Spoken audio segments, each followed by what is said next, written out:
Hey everyone, welcome back to the Creating with Impact podcast. I am super excited for this week's episode. It's going to be an interview episode with licensed creative arts therapist Wen Chang. So I am super excited to bring her on and to have this really awesome discussion with her. So I hope you guys enjoy it as much as I enjoyed talking to her. And one quick note, I just wanted to update the episode with her website. So it is www.wencreativehealing.com, and it's WEN creativehealing.com if you want to check her practice out. So without further ado, let's go ahead and just get into this week's episode. Are you searching for a natural way to find peace, focus, and balance in your busy life? Look no further than Monk Personal Essential Oil Diffusers. Whether you need to unwind after a long day, boost your energy, or simply find a moment of calm amidst the chaos, Monk has the perfect blend for you. Say goodbye to stress and embrace a more mindful approach to life. And as an added bonus, you can use code CreatingWithImpact for 10% off. Your journey to a happier and healthier you starts now. I thought we would start by just talking a little bit about your background and kind of like what attracted you to music therapy in the first place and kind of like how you got there. Sure. So I'm a trauma-informed licensed creative arts therapist and board certified music therapist, and also an EMDR therapist. And would you like for me to talk about music therapy a little bit, what that is, or just Yeah, for sure. Yeah, you can okay? talk about kind of like what each of those things are. Okay. So music therapy is a healthcare profession that uses clinical and evidence-based music interventions to address physical, emotional, cognitive, and social needs of individuals um, of all ages throughout the lifespan, because we're all musical beings. We can respond to music even as a baby, right? And at the end of life. And those goals are addressed within a therapeutic relationship. And I want to address that because it's not just playing a piece of music for, there is therapeutic benefit of music, but what music therapy is about is the relationship between the therapist and the client, and then the music therapist and using the elements of music to address certain clinical goals. Okay. And then in New York, I live in New York for the past over 20 years. There's a license for creative arts therapist, which is an umbrella term, including other modalities like art therapy, drama therapy, dance and movement therapy, and using all those express arts for clinical purpose. Yeah. Awesome. So what kind of like attracted you to that career path in the first place? Um, yeah. So music has been the center of my life since age of 5 or 6. I started playing. I grew up in Taiwan, and my parents are not musicians, but my dad loves music. So I remember my first instrument was actually an electric organ. It's really cool. Like my right hand plays on the upper layer, left hand play lower. My left foot had to step on the bass pedal, and the right foot had to control the volume. It's really fun. I remember loving it. So my dad noticed my love for music, and he, for whatever reason, he wrote me to a music specialized class in Taiwan. There's such thing that you start from you just get trained to be a musician. And then we happened to have a violin at home. So do you want to play? I was like, okay. So I picked up the violin, and that's my main instrument. So the violin became a major instrument. And I was a very shy kid. I'm still quite shy. But as a child, I remember just being very quiet, very good, well behaved, right? Um, but when I play music, I felt like I can access different parts of me that maybe I can't express, like anger. I can within music can be um, ex excited, I can be loud, I can be big, I can take up space, and that just I feel like that was so holistic, and it allowed me to be um, integrated and not just to being a good quiet student, right? And I moved to New York when I was 14 for music conservatory, and that was like a dream come true. But in that environment, it's very competitive, and the mentality is just not as healthy. And it's, classical music, you have to be perfect. So I remember during that time, looking back, I probably was depressed, but because I would attach my sense of self with my performance. If I perform well, I feel good about myself. If I did not, then I'm the worst. And so in that during that time, my relationship with the violin changed. It became not as enjoyable. It became almost like a shield. And I started playing the piano. So piano was my minor instrument in Taiwan. Everybody have to play the piano. So I started playing the piano and spent a lot of time, and it was my emotional outlet. I was living with my aunt and uncle, so um, again, I had to not burden them with any of my own stuff. So with the music, I can be loud. I can express all the anger and frustration, and I just remember being able to stretch my finger and play and bang on the piano. It was so cathartic. And I Mhm. also started to write songs, and that was the beginning of, like, looking back. I was doing music therapy for myself. So after I finished the performance bachelor degree, I was like, oh, do I want to keep going for performance or um, something else? And I talked about music therapy with my friends, and my friends was like, hey, you talk about that a lot. Why don't you go for it? I was like, okay. So I just applied to because I was in New York, just NYU was there, just apply for that school. And I remember in the interview, I was preparing for the interview as if I was preparing for audition. And then I went in and they sat down and asked me about me and play different instruments and improvise. I was like, wow, they actually care about me. And that was where I found my home, and I just felt at home ever since. Oh, that's so Yeah. awesome. Oh my gosh, I love that story. That's so awesome. I feel like it's so interesting too how like especially with music, you can approach it from Mhm. so many different angles where it's like it can be Yeah. therapeutic or like you were saying like with the classical Yeah. music and everything, it's like very strict and like you have to do Mhm. everything a certain way and Yeah. it's I don't know. I always thought that was such a cool thing about music too, is that it just allows you to kind of like express your emotions and like kind of channel something that Yeah. I guess isn't isn't easy to just do that in normal life. So Yeah. that's really, really cool. So from like the music therapy perspective, Hmm. do you get a lot of people who are musicians, or do they have to have some kind of musical ability to benefit from it, or can anybody benefit from it? Everybody can benefit from it.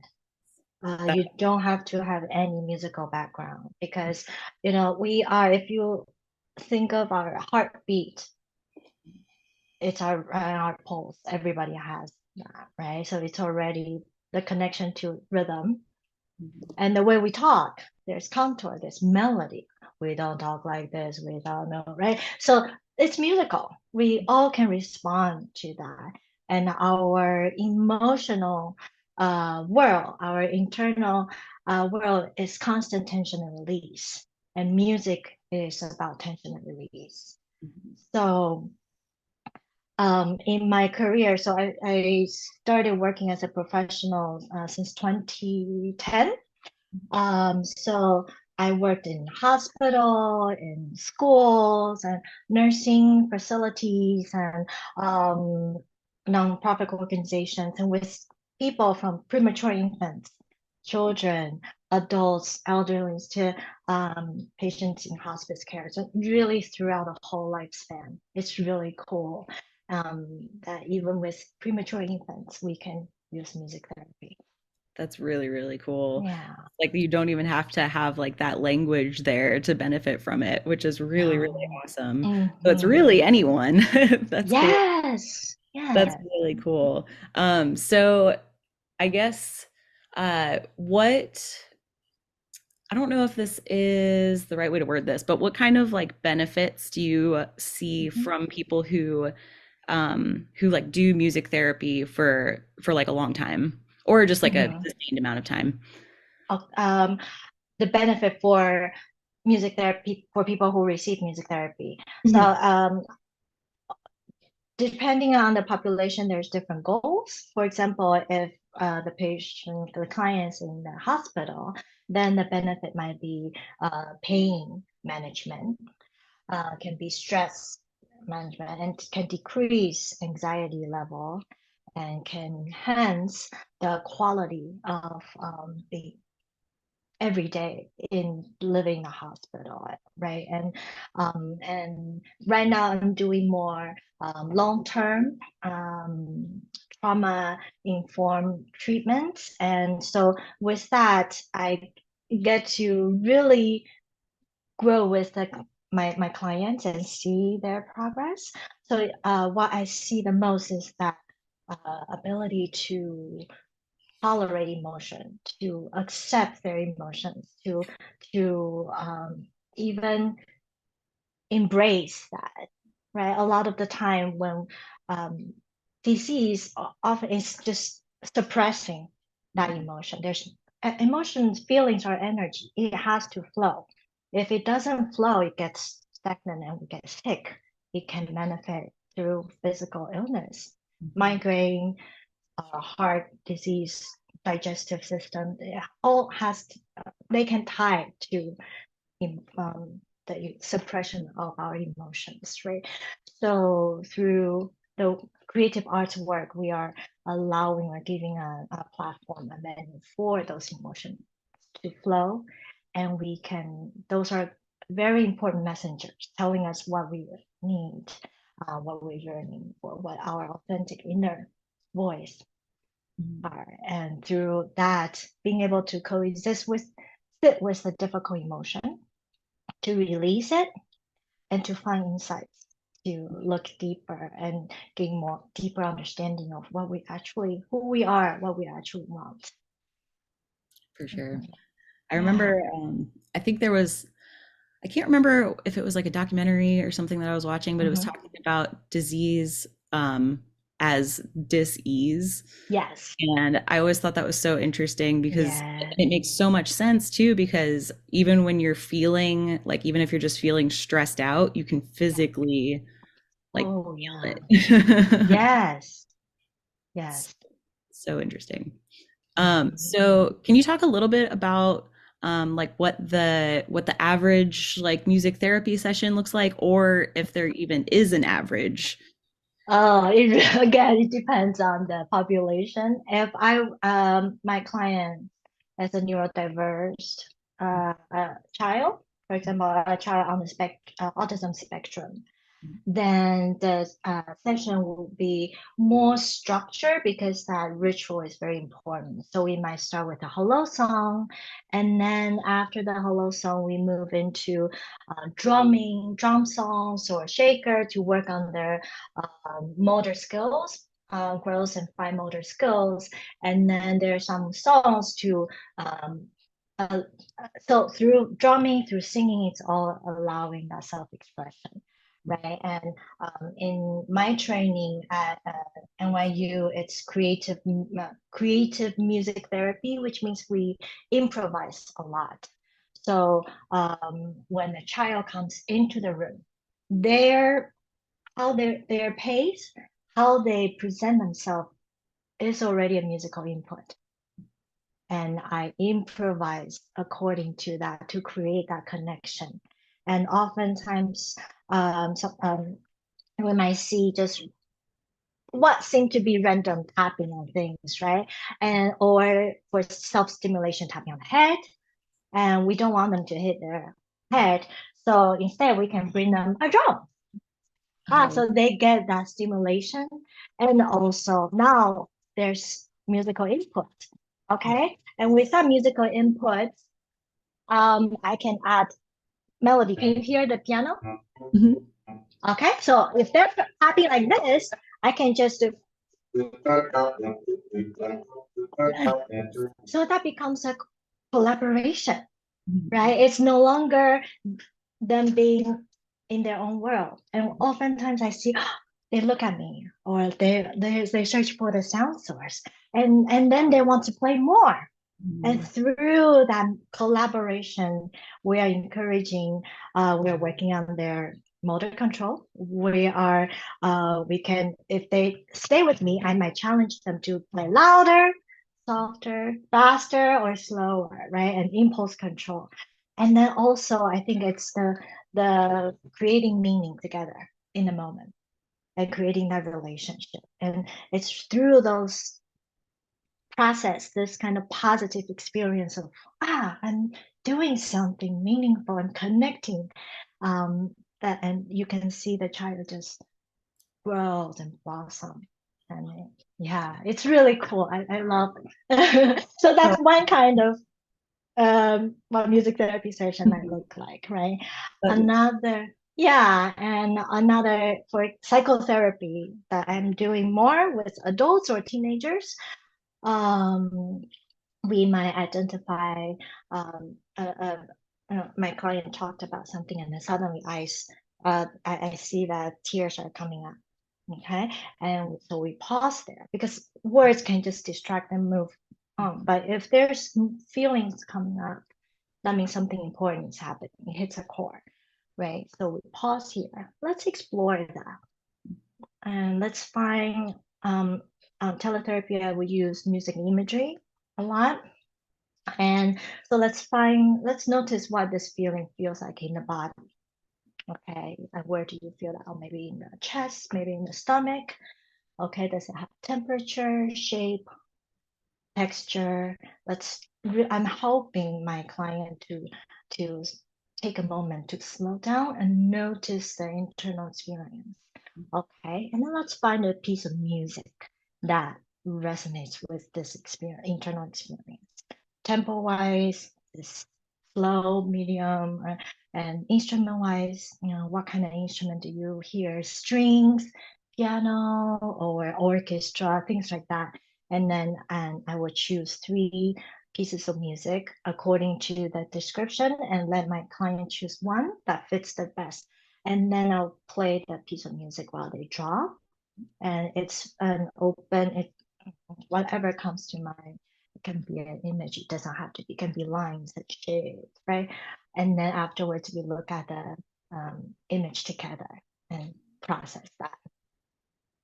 And in this whole process, it just helps the client to slow down and to learn that, oh, I can live with this, exist with this emotion. It doesn't feel too overwhelming. Okay, because in the process, you're already allowing that energy to be released. Mhm.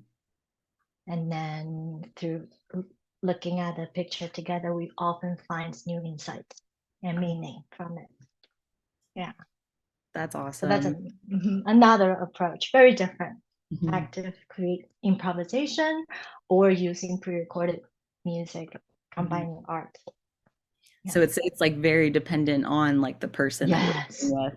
Yep. Yes. Yeah. I feel like honestly, personally, I feel like that's how everything should be. Just Yes, focus on the person that exactly. you're working with, not like, Exactly. yeah, because everybody's Yeah. different. Everybody's But different. So I have a lot of tools in my pocket and I um, meet the person. I don't have an agenda. I meet the person and then pick what tools work. That's awesome. So you mentioned creative music therapy is more about like improvisation, uh, Mhm.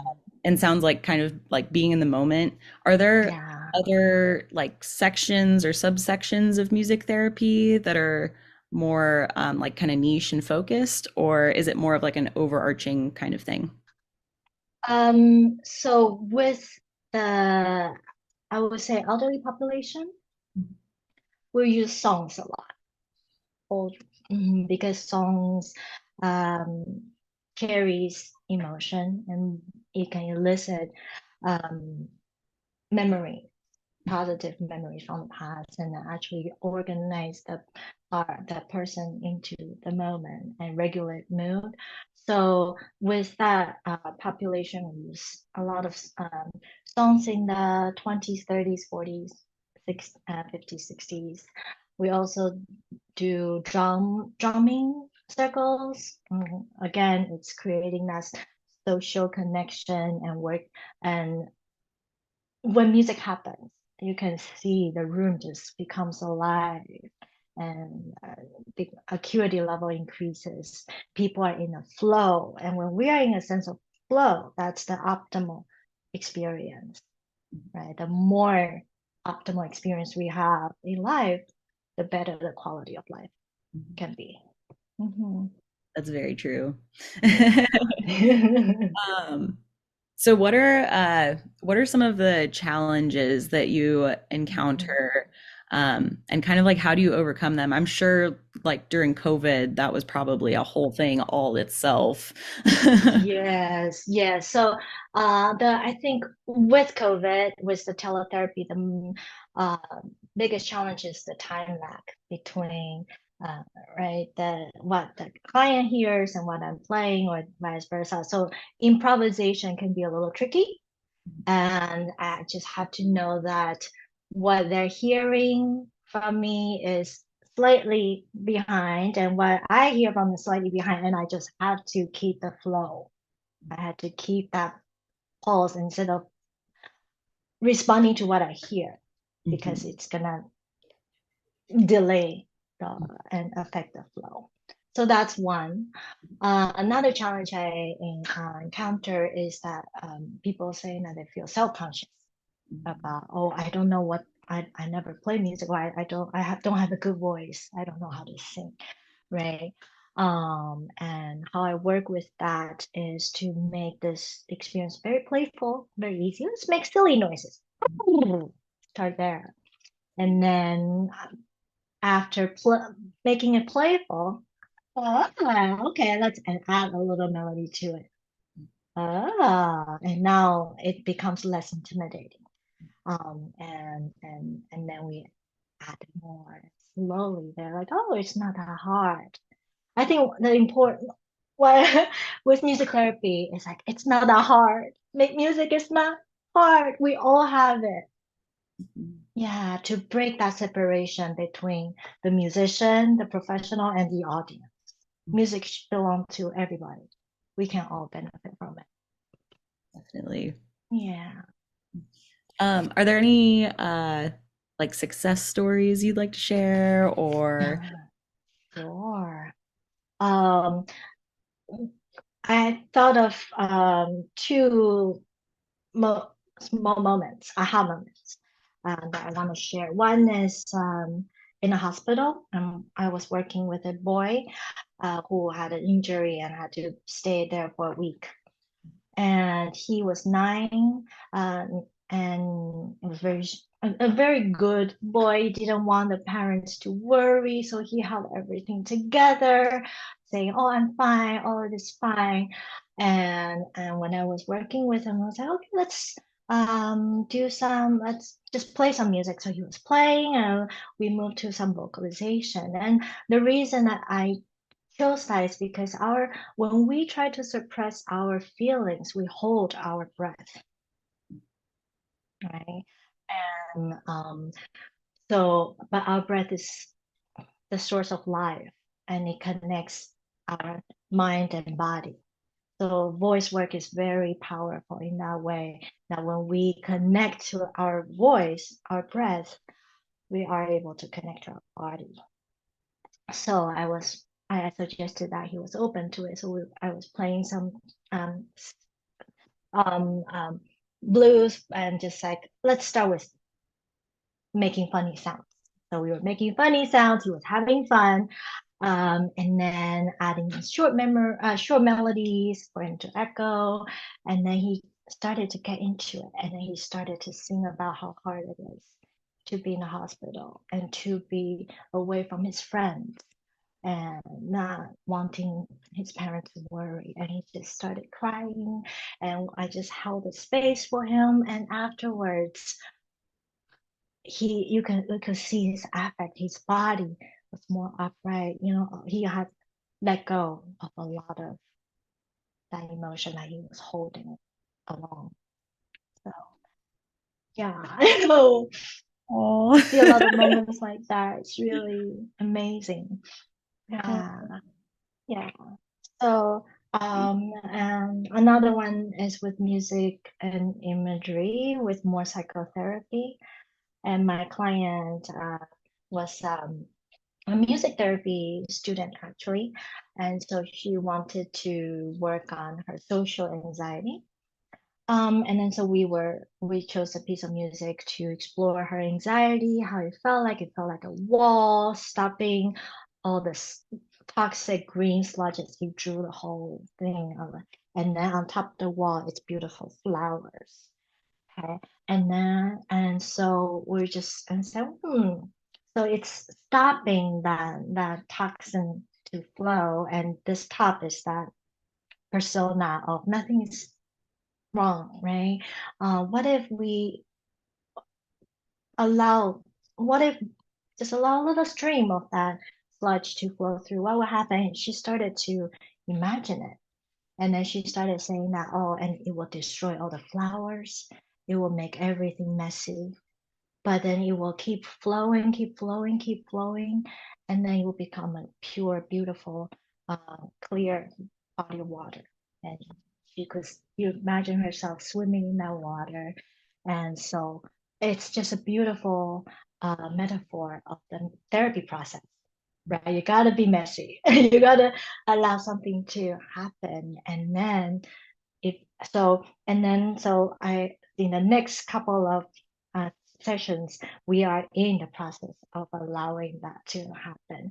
And she was able, by looking at this, she's like, okay, I am ready to step into the unknown. I'm ready to be in the process. And then we uncover, you know, her mother's death when she was very little. And she said, I had a good childhood when she first came into the session, right? Oh, my child was normal. And then we discover, oh, wow, that's a lot of trauma.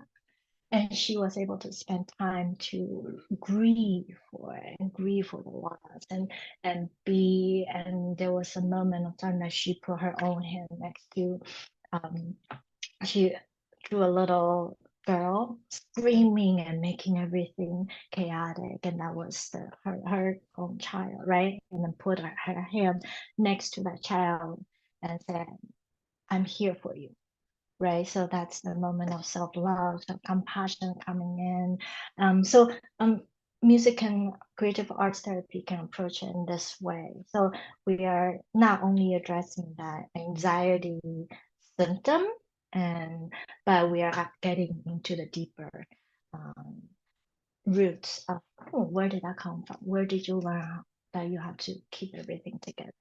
Or right. Mhm. I've kind of noticed that's like a common theme with emotions, but especially with something like grief, where you're just like, Yeah. I feel like a lot of people, and like me from like personal experience, you just put up this Mhm. wall and you're like, Yeah. okay, like I don't want to feel this, like everything's fine. But you're really not Mm-hmm. gonna heal from it because it's like still Exactly. there. It just doesn't look like it's Exactly. there. So that's Exactly. definitely like, especially Yeah. with like the flow and everything that you're talking Mm-hmm. about, I feel like that really is key to just like Yeah. letting everything like literally flow like through you and Yes. everything. So Yes. that's so beautiful. I love it. Um, so what's something that like your career as a music therapist has taught you that you think Mm-hmm. that like everyone should kind of learn at some point in Mm. their life? Yeah, yeah, for sure.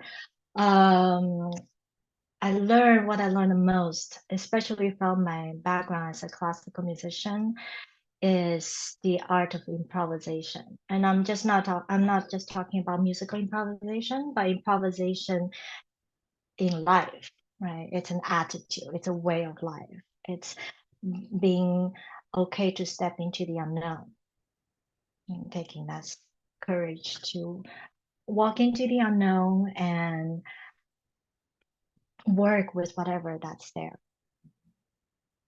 and make things happen. Mhm. I Yeah. feel like that's a lot of what life is too. So Yes, we're constantly improvising, right? I'm improvising right now. You're improvising right now, in a sense, right? I'm not writing out every Mhm. single word. Mhm. So improvisation is already what we're doing, and I think it's just that openness and attitude to like, I'm just gonna see what happens. I'm gonna dance with whatever comes. Mhm. Yeah. There's a there's a bass player that I really like, Victor Wooten. And Yes. yeah, and he Mm-hmm. talks about he's written like a few books about Yeah. just like that whole process. And I remember one of the things that really stuck out to me was he was talking Mhm. about um like learning music as a language, and he was talking about Yes. how like we're always improvising and like jamming Mm-hmm. with people even from Yeah, when we're like a kid and we're like that's learning how to right. speak and like deal with Yes. people and communicate and all of Yeah. those things. It's like the same thing as Mhm. doing that in music. So that's kind of Exactly. I kept thinking about that. Like this whole conversation, I was like, Exactly. Victor Wooten, I need to remember to bring up Victor Yes, Wooten. exactly. Yeah, when I'm thinking about classical training, it's like you're training a bunch of people who can recite Shakespeare perfectly, but can't have a regular conversation. Mm. Why is that, right? There, I support the change of that kind of training. Mhm. Skill is one thing, but I think it's so important to be able to just use that tool, such an amazing, powerful tool to help us to have conversation, to connect. The Mhm. most important thing is to connect with another person. For Right. sure. So, So what are some like misconceptions that you see that sometimes people have about music therapy? mhm. Or I mean, if they do have misconceptions about it, but I would assume kind of some people would, just because it's like a little bit of a different type of therapy that I feel like a lot of people Mhm. don't really even know about. Yes. Yes. Um, the most common misconception I encounter is that thinking that, oh, if I perform for this group of people, that's music therapy, right? Yes, there's therapeutic value of performing, sharing music to other human beings, but music therapy is about that relationship. Again, it's the therapeutic relationship and intentional use of musical elements.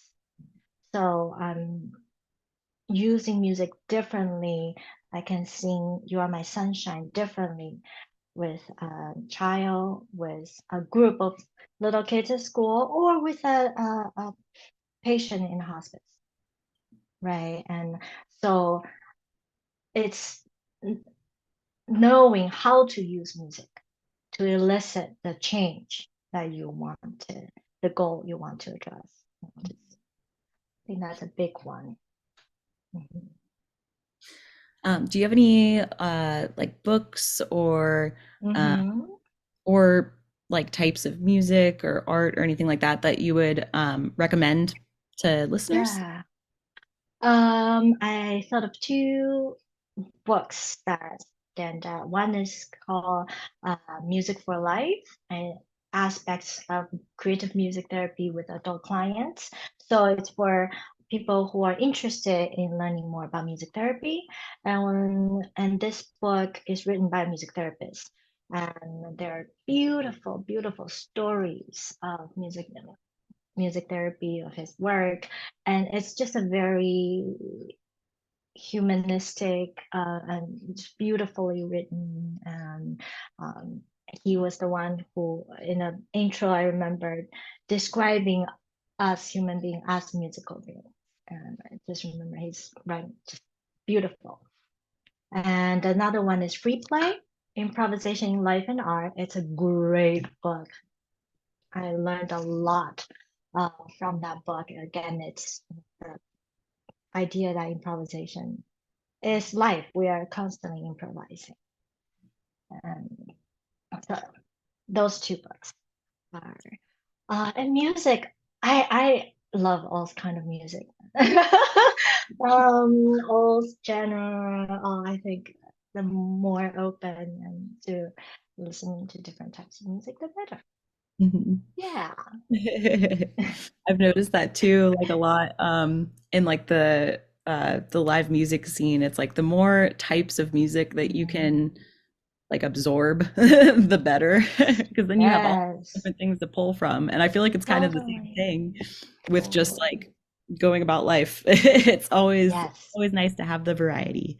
Yes. You learn something from differences, right? Mhm. So, yeah. Awesome.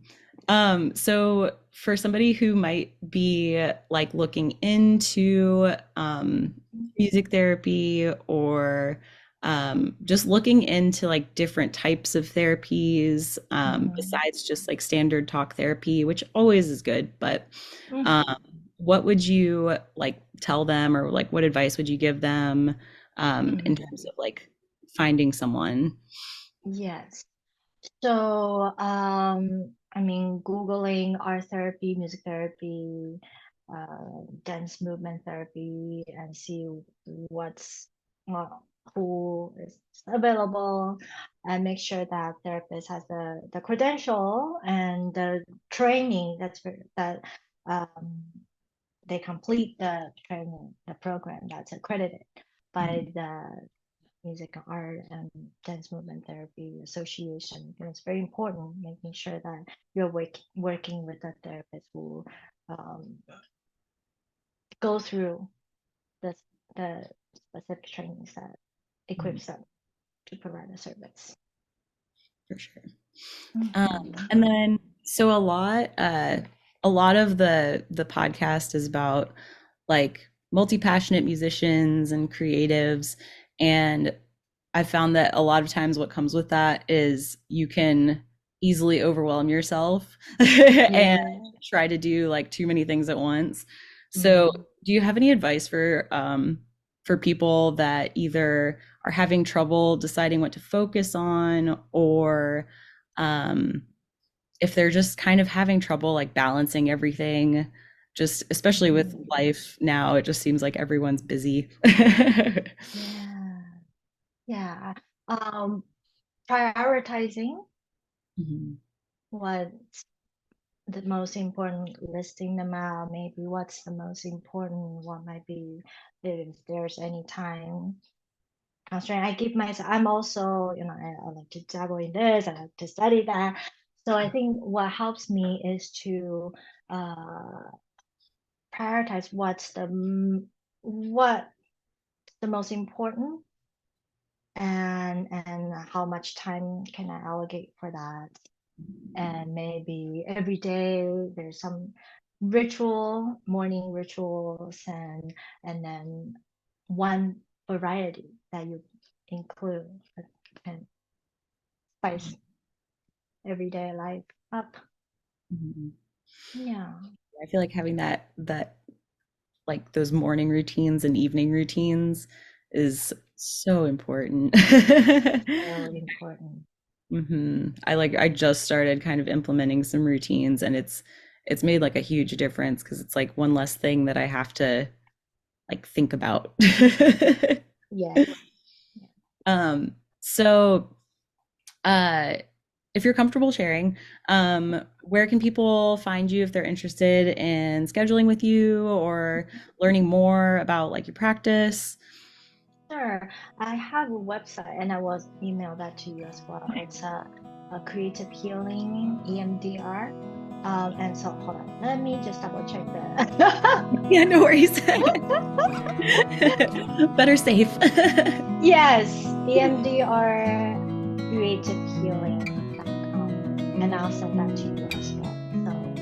So it will be written over there. Perfect. Yeah, I can put that in the show notes for people to come check you out. But I wanted to say thank you so much for doing this with me today. This was such a awesome conversation, and I really enjoyed learning a lot more about music therapy because it's always been something I've been like a little curious about. But yeah, so thank you so much. It's really been awesome. Thank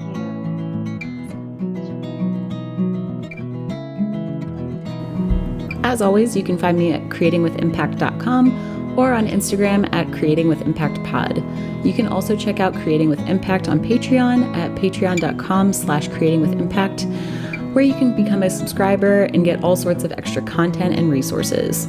10% of all of our Patreon proceeds benefit Mental Health America, which advances the mental health and well-being of all people living in the U.S. through public education, research, advocacy and public policy, and direct service. Leave a 5-star review wherever you listen to this podcast or join our Patreon, and we'll give you a personal shout out on the show. As always, if you have any stories or successes you'd like to share, or if you'd just like to get in on the conversation, you can email creatingwithimpactpod@gmail.com.